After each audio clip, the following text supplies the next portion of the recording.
네, 그러면은 민간 투자 사업의 이제 현황을 좀 살펴보려고 하는데요. 지금까지 이제 하나하나 절차라든지 그다음에 방식들을 좀 살펴봤는데 이해가 잘 되었습니다.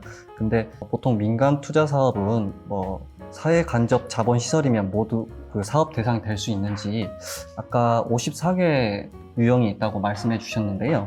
이제 그런 민간 투자 사업의 대상이라든지 유형 이런 것들을 좀 더 자세히 하나하나 좀 설명을 좀 부탁드리겠습니다. 아까 잠깐 그냥 간략히는 말씀을 드렸는데요. 민간 투자 사업으로 진행될 수 있는 사업들은 2020년까지 3월, 작년 이제 봄이죠. 봄까지는 15개 분야 53개 유형으로 나눠서 그 해당 시설만 이제 민간 투자 사업으로 진행할 수 있도록 선언적으로 돼 있었고요. 물론 그 중에서는 아까도 뭐 이렇게 말씀드렸습니다만은 철도 시설이라든가 뭐 도로 및 도로의 부속 시설물에서는 뭐 지하보도나 뭐 이런 것도 다 포함이 되는데 그렇다고 해서 그게 다 민간 투자 사업을 할 수 있는 거냐?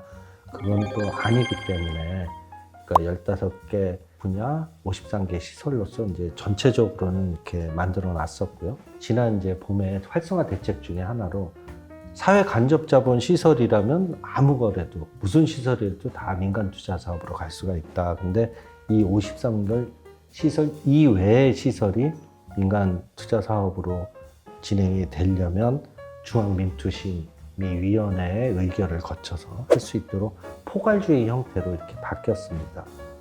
그 부분은 이제는 이제 좀 많이 풀어져 있기 때문에 아주 획기적고 번뜩이는 아이디어에 의해서 진행되는 사업들을 구상을 하고 만들어서 제안을 하면 뭐 갈 수도 있겠죠. 근데 어떤 사회적인 정서나 여러 가지 때문에 어떻게 갈지는 모르겠습니다만은 하나 또 경험담을 말씀드리면은 그러니까 아주 오래된 얘기인데요. 아주 오래된 얘기인데 경찰청이 주무관청이었고 어떤 민간 사업자가 구역을 선정을 해서 그 구역 내에 과속 카메라를 설치를 해서 여기를 자기가 단속을 해서 거기에서 나오는 범칙금의 일부를 자기가 갖고 일부는 이제 경찰청에 하겠다는 그런 BTO 형태의 구상을 해가지고 들어온 적이 있었어요. 그러면 민간 투자자 입장에서는 굉장히 정밀하고 굉장히 많은 부분들을 카메라 설치를 많이 하겠죠. 그래서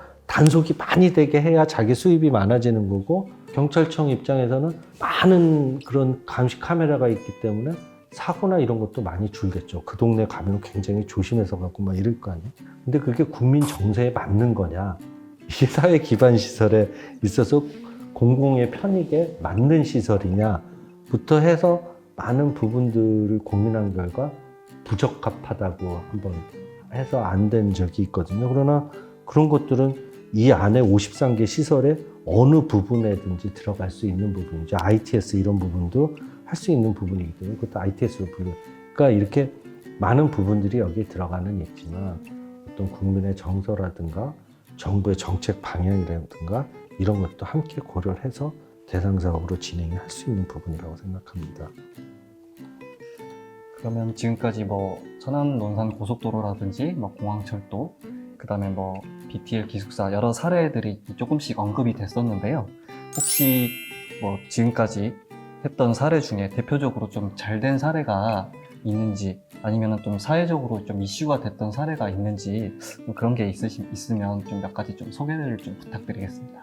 아까 말씀드렸던 공항고속도로라든가 천안논산고속도로, 외곽순환도로 이 일기 사업들인데요. 굉장히 크죠. 다 규모가 크고 이런데 공항고속도로 같은 경우에는 공항고속도로 때문에 뭐 세금 먹는 하마 뭐 이래가지고 굉장히 욕을 많이 먹었어요. 천안 논산도 마찬가지. 왜냐하면 아까 말씀드렸다시피 고시사업 형태로 진행됐던 사업이기 때문에 그 운영 수익 보장을 90%까지 해주고 또 이러다 보니까 그게 이제 많이 정부의 재정이 그 이후도 들어가고 뭐 이렇게 이제 되고 그러는데 근데 또 바꿔서 생각을 하면 아까도 제가 언뜻 말씀을 드렸는데요. 왜냐하면 민간 투자 사업에 관련된 분야의 사람들과 회의를 하거나 뭐 이런 거 할 때 굉장히 많은 부분을 논란을 하고 논쟁을 했던 부분입니다. 99년도나 2000년에 그 우리 인천국제공항이 2000년에 개항을 했을 거예요. 근데 2000년에 개항하는데 그때 IMF 오고 굉장히 어려운 시절이었잖아요. 물론 그 공항이 개항이 되면서 우리나라의 대외적인 위신이라든가 어떤 경쟁력이라든가 그 부가적으로 발생되는 편익이 굉장히 많았다고 생각을 합니다. 거기가 섬이잖아요, 영종도. 근데 공항 가는데 도로가 없으면 어떡합니까? 배 타고 갈 수 없잖아요. 그래서 놓은 게 공항 철도하고 고속도로에 2개. 그러다 보니까 뭐 그 당시 제도 하에서는 굉장히 최선의 형태로 해서 그 도로가 놔졌죠. 근데 굉장히 비싼 도로입니다. 굉장히 비쌀 수밖에 없는 게 우리나라로 들어오는 관문이기 때문에 굉장히 고급스럽게 만든 도로예요. 여러 가지 면에서 교량이라든가 여러 가지 면. 근데 필요하기 때문에 놓여진 건데 그게 이제 지금에 와서는 애물단지가 된 거죠. 굉장히 비싸고 또 요금도 도로공사와 비교하면 굉장히 비싸요. 굉장히 비싼 수준인데 그러니까 그런 것들 그거는 들어간 투입 비용이 비쌌기 때문에 뭐 그 비쌀 수밖에 없겠죠. 그래서 이제 그런 부분에 있어서 얘기들도 많고 또 매년 들어가는 그 운영 수입 보장을 뭐 언제까지 계산을 하면 그거를 매수하는 게 더 낫다. 사는 게 계약을 하자고 뭐 이런 얘기들입니다.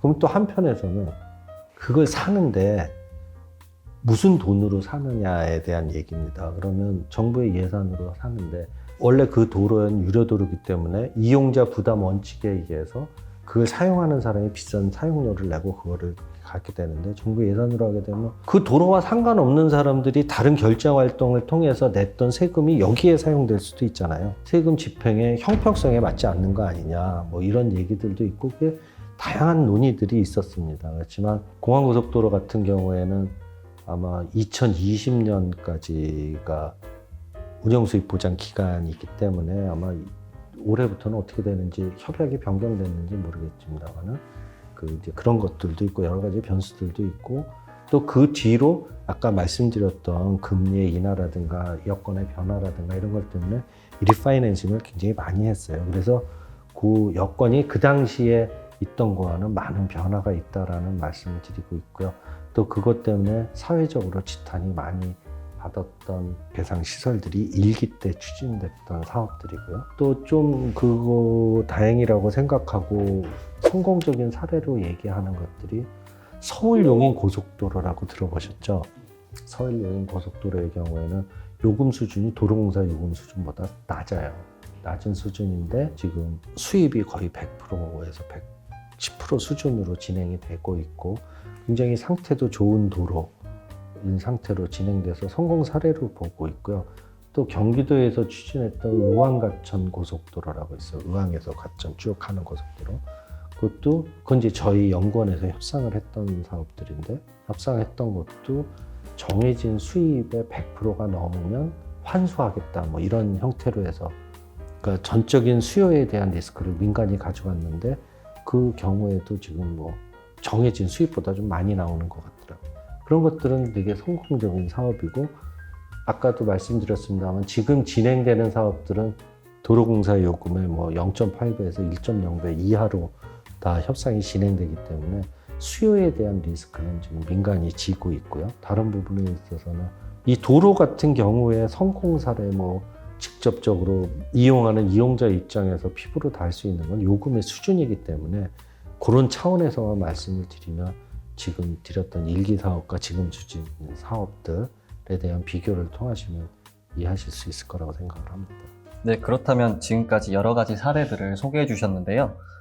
민간 투자 사업이 이제 도입된 그 94년부터 최근까지 추진 실적이 어느 정도 이렇게 이루어졌는지 한번 설명 부탁드리겠습니다. 사전에 말씀을 해주셔가지고 제가 통계 자료를 좀 찾아봤습니다. 94년도 아까 처음에 말씀드렸던 민자유치 촉진법서부터 실제적으로 이제 진행이 됐는데 물론 그때 진행됐던 사업들이 민간투자법에 의해서 다시 협약 변경이 되고 뭐 이런 것들 1기 사업이라고 말씀드렸는데요.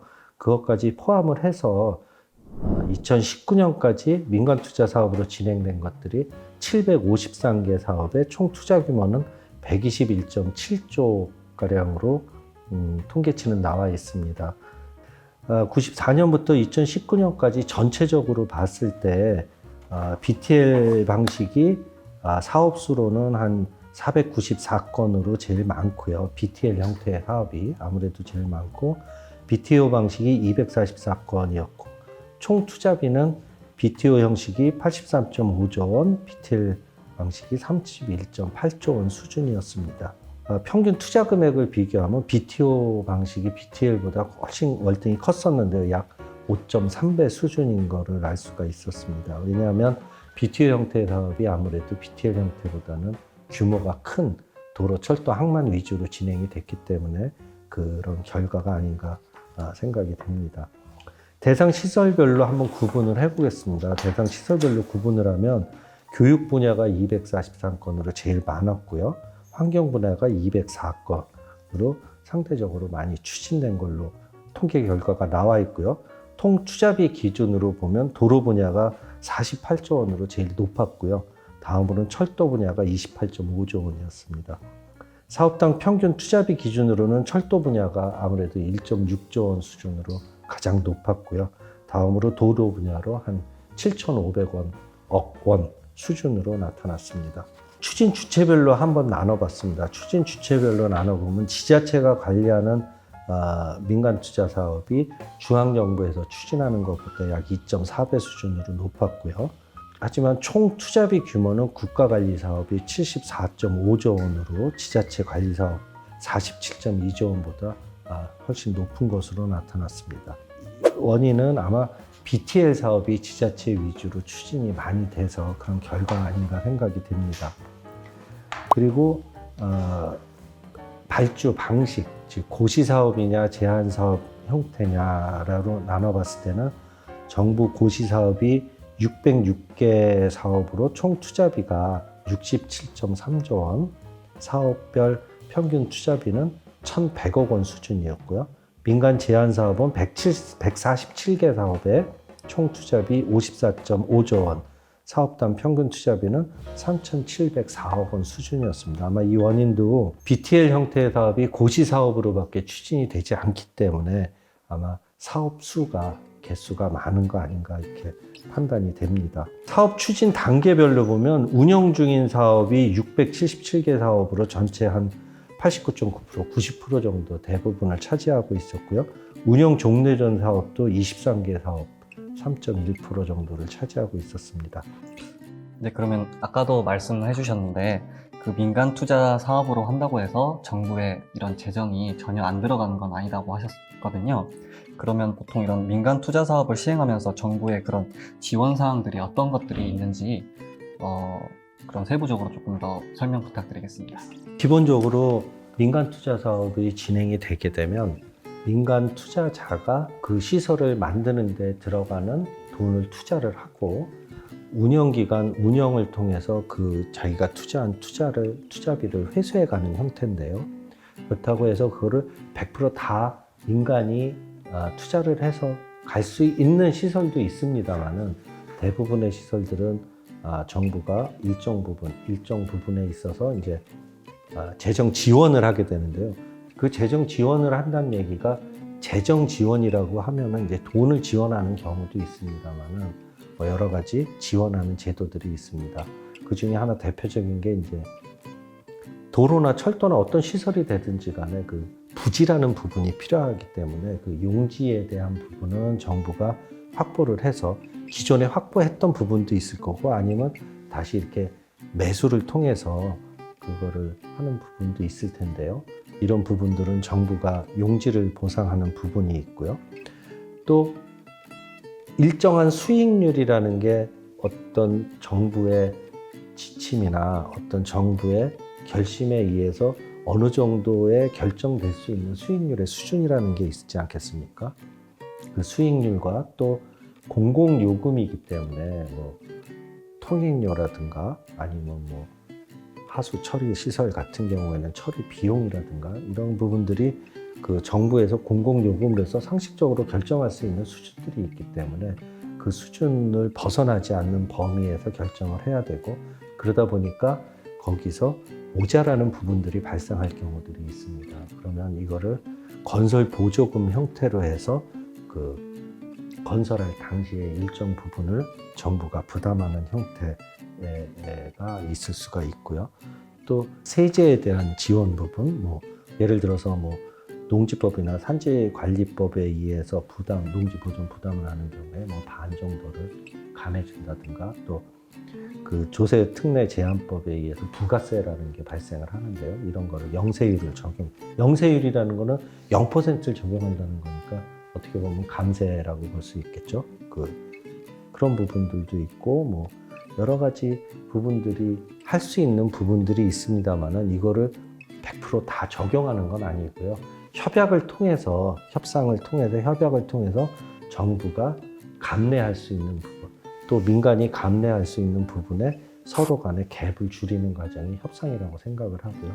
그 과정에서 이제 이런 것들을 각각에 대해서 정하게 되죠. 그러면 지금까지 민간 투자 사업에 대해서 많은 내용을 이제 설명해 주시고 다뤄왔는데요. 이제 마지막으로 조금 정리하는 차원에서 이러한 민간 투자 사업에 대해서 뭐 여러 가지 이슈들이 있을 것 같아요. 그래서 이러한 어떤 이슈들이 있는지 좀 간략히 좀 설명을 부탁드리겠습니다. 아무래도 민간 투자 사업은, 민간 투자 제도라는 거는 장기간으로 관리 운영을 하다 보니까 많은 변화들이 있을 수밖에 없습니다. 아까 말씀드렸다시피 30년, 40년 뭐 이렇게 진행이 되다 보니까 가만히 우리가 생각해봐도 30년 전과 지금과 생각해보면 많은 변화가 있잖아요. 또 민간 투자 사업 같은 경우에는 대규모의 자금이 들어가고, 또 그러다 보니까 그 돈이 일시에 들어가는 거는 한 5년 정도 되잖아요. 60개월 정도를 보고서 시공 기간을 설정을 하는데, 시공 기간이라는 거는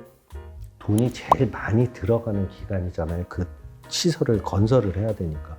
그러니까 그 기간 동안에 파이낸싱을 했던 그 돈들이 다 들어가는 기간이에요. 그러면 우리가 그거에 대해서 금리를 얼마로 설정을 하고 뭐 여러 가지 그 돈의 운영에 대한 것들을 결정을 하지 않습니까? 그거는 그 들어가기 5년에 한 2년 내지 3년 전에 결정을 하겠죠. 그리고 그 돈에 대한 흐름에 있어서 수익이 발생하고 그 돈을 갚아나가는 기간은 그 이후에 30년 기간이 되는 거잖아요. 그러다 보니까 그런 어떤 재정적인 흐름의 변화도 많이 있을 수가 있고요. 또 그러다 보니까 지금 제일 빨리 간다는 게 공항고속도로가 2000년에 개통을 했어요. 99년에 우리가 검토를 하고 해서 20년이 지났는데도 많은 변화가 있었지 않습니까? 그래서 그 후로도 많은 협약 변경을 했고 뭐 파이낸싱, 리파이낸싱도 많이 하고 그랬기 때문에 그때와 비교해 보면은 수익률이라는 부분이 제일 많이 변한 것 같아요. 그때는 경상으로 15% 내외로 해서 결정이 됐었거든요. 근데 지금은 7% 수준, 뭐 이렇게 6% 수준, 뭐 이렇게 하다 보니까 그 차이도 많이 되겠죠. 그래서 가장 큰 부분이 그렇게 낮아지는 부분. 또 수익률이라는 게 그냥 우리가 얘기를 할 때는 내가 투자를 해서 100원을 투자해서 120원을 벌었다 그러면 20%의 수익률을 갖는 건데, 100원을 투자해서 110원을 가졌다면 10%의 수익을 가져가는데, 그러면 그 10%의 근거가 뭐냐라는 걸 가지고 굉장히 많은 논란이 있었어요. 처음에 제도를 또 이걸 할 때. 그러면 그게 뭐냐. 근데 그렇게 투자자 입장에서 봤을 때는 내가 생각하는 투자의 그 수입의 수준이 일률적일 수는 없잖아요. 그래서 그 부분에 있어서 많은 논란이 있었고 이러는데, 그러면 결국은 그 수익률이라는 거는 내가 생각하는 기대 수익률 플러스 또 거기에 위험 부담에 대한 달가도 필요하잖아요. 리스크 프리미엄이라고 보통 표현을 하는데, 그 사업이 얼마나 리스크를 가지고 있느냐. 근데 그거를 할 때 그 당시에는 90%의 수익 보장이 있었다고 말씀을 드렸잖아요. 그렇기 때문에 어떻게 보면 그런 위험에 대한 대가는 굉장히 낮은 수준이었다고 볼 수 있겠죠. 하지만 그 당시에도 그 10%를 10%, 90%라고 해도 100%를 보장하는 게 아니기 때문에 그 10% 가지고 사업이 무너질 수도 있다 뭐 이런 얘기도 많이 있었고 또 그 당시에는 IMF 직후고 뭐 이랬기 때문에 굉장히 이게 시장 변동이 굉장히 심한 시기였거든요. 그래서 이제 그런 부분들도 얘기가 됐었고 그랬지만 지금은 어느 정도 안정이 됐고 저금리 시대잖아요. 저금리 시대고 이러다 보니까 수익률도 낮아졌지만 아마 그런 차원도 있지만 아까도 여러 가지 제도 RS나 A나 이렇게 변화되는 과정이 BTL 형태도 마찬가지 포함이고 이런 형태가 아마 위험을 서로 줄이는 그런 추세로 가지 않나 이렇게 생각이 들어요. 그 대신에 수익률도 낮추고 정부가 어느 정도 개런티할 수 있는 부분들은 개런티를 하고 민간 사업자를 좀 더 많이 활성화시키고 그래서 향후에는 이런 기조가 당분간은 진행이 되지 않나 이렇게 조심스럽게 예측을 좀 해보고요. 나중에 상황이 변화되면 제도의 변화를 통해서 또 시장에 맞게 이렇게 대처해야 되지 않나 이렇게 생각이 듭니다. 네, 그러면 이런 고금리에서 저금리로의 경제적인 변화 그리고 BPO, RS 같은 제도적인 변화를 반영해서 민간 투자의 패러다임이 변화하고 있다고 말씀해 주셨는데 그럼 이러한 고수익보다 저비용을 추구하는 패러다임의 변화 외에도 또 다른 사항이 있는지 네. 그 몇 가지가 있는데요. 얼마 전까지만 해도 보통 이제 FI, CI 뭐 이런 얘기들을 많이 해요. CI는 뭐냐면 그 컨스트럭션 인베스트먼터 그래가지고 건설사 위주의 사업 구도를 짜서 들어오는 것들이 대부분이었어요. 근데 요즘 한 몇 년 전서부터는 금융권에서 직접 그 사업을 개발해서 들어오는 경우가 생기기 시작합니다. 보통 그거를 이제 디벨로퍼라고 하는데 개발자, 사업 개발자라고 얘기를 하는데 옛날에는 사업 개발자가 그 시공사 위주로 진행이 됐었어요. 그래서 아까도 예를 들어서 삼성건설, 뭐 무슨 건설 이렇게 하던 게 아주 우리가 인식이 바뀌어 있죠. 그래서 거의 모든 사업들이 건설사 위주로 들어왔었는데 요즘은 뭐 신한은행 컨소시엄 뭐 이런 식으로 금융권에서 들어오는 것들이 되게 많습니다.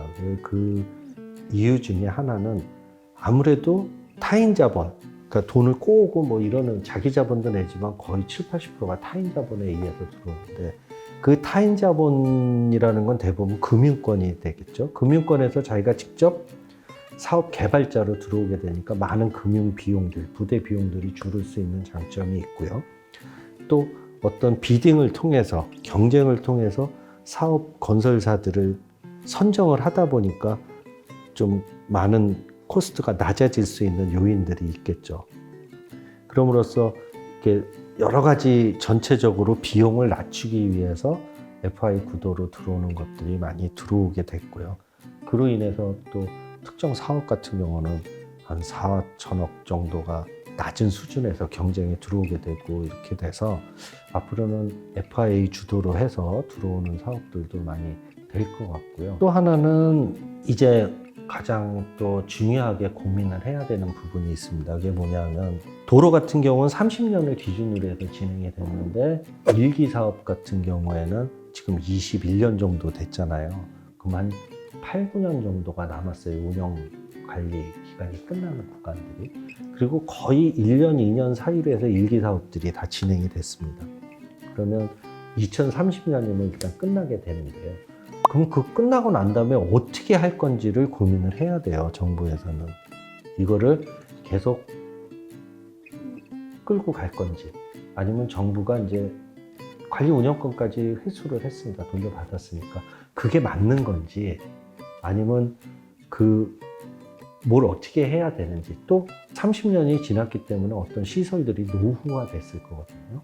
노후화 됐으면 이거를 어떻게 하면 새로운 신규 투자가 들어가야 되는데 어느 정도 투자를 해야 되는지로부터 그거를 어떻게 할 건지를 작전 구상을 해야 되는 거죠. 정부 입장에서는. 근데 이런 것들을 관리 운영 계획이라고 해요. 그래서 이 관리 운영 계획을 제가 기억하기로는 5년 전까지 수립을 해서 아마 그 민간투자위원회 승인을 받고 뭐 이렇게 해서 진행하도록 알고 있거든요. 그래서 아마 제가 조사를 했더니 굉장히 양이 많더라고요. 이걸 해야 될 시설들이. 2019년에서 32년까지 운영기간이 만료되는 민간투자사업이 300건 이상이고 이렇게 되기 때문에 아마 이 부분이 앞으로는 우리가 많이 고민하고 해야 될 부분이 아닌가, 또 어떻게 해야 될까 이제 지침도 만들어야 되고, 주무관청에서는 전문기관에 좀 의뢰를 해서 어떻게 가는 게 좋을지에 대한 것도 정책 방향을 설정을 하고 그거에 맞춰서 정책의 집행도 이루어져야 되지 않나. 그래서 이 관리 운영 계획 쪽도 새로운 하나의 민간 투자 사업의 큰 줄기가 되지 않을까 이렇게 예측이 됩니다. 네, 그럼 지금 이렇게 이제 민간 투자 사업을 주제로 국토 탐구 생활을 이렇게 진행해 보았는데요. 이렇게 너무 설명을 잘 해주셔서 이해가 쏙쏙 되는 시간이었습니다. 오늘 너무 감사하고요. 첫 게스트로 나와주신 윤하중 박사님, 혹시 오늘 이렇게 진행하시면서 혹시 마지막으로 하고 싶은 말씀이나 뭐 소감이 있으세요? 저도 되게 재밌는 시간이었고요. 제가 설명이 잘 됐는지는 모르겠습니다만은 제가 하면서도 좀 걱정되는 부분이 제 개인적인 의견에 대해서도 많이 얘기를 한 부분이 있거든요. 그래서 그게 정부의 정책과 맞지 않는 부분도 있을 수가 있고 되게 객관적으로 말씀을 드리려고는 했습니다만 그런 부분은 좀 이해를 해주셨으면 합니다. 그럼 혹시 전 후배님은 오늘 어떠셨는지? 네, 저는 첫 촬영이라 긴장이 많이 돼서 너무 걱정을 많이 했는데 박사님께서 쉽게 설명을 해주셔서 너무 유익하게 많이 배울 수 있는 시간이었습니다. 네, 정말 감사합니다. 선배님은 어떠셨나요? 저는 오늘 저도 오히려 공부를 많이 하게 됐고요. 민간 투자 사업이 어떤 건지 좀 많이 알게 됐습니다. 그래서 앞으로 더 많은 이렇게 국토 탐구 생활 이야기가 또 있고요. 보니까 보통 저희는 좀 쉽게 온 국민이 좀 더 쉽게 들을 수 있고 또 연구를 이제 시작하는 분들이 또 이렇게 좀 듣기에 좋은 프로그램인 것 같습니다. 그럼 지금까지 시청해 주셔서 감사하고요. 앞으로도 많이 시청해 주시기 바랍니다. 저희는 이제 다음 탐구 생활로 돌아오겠습니다. 안녕히 계세요.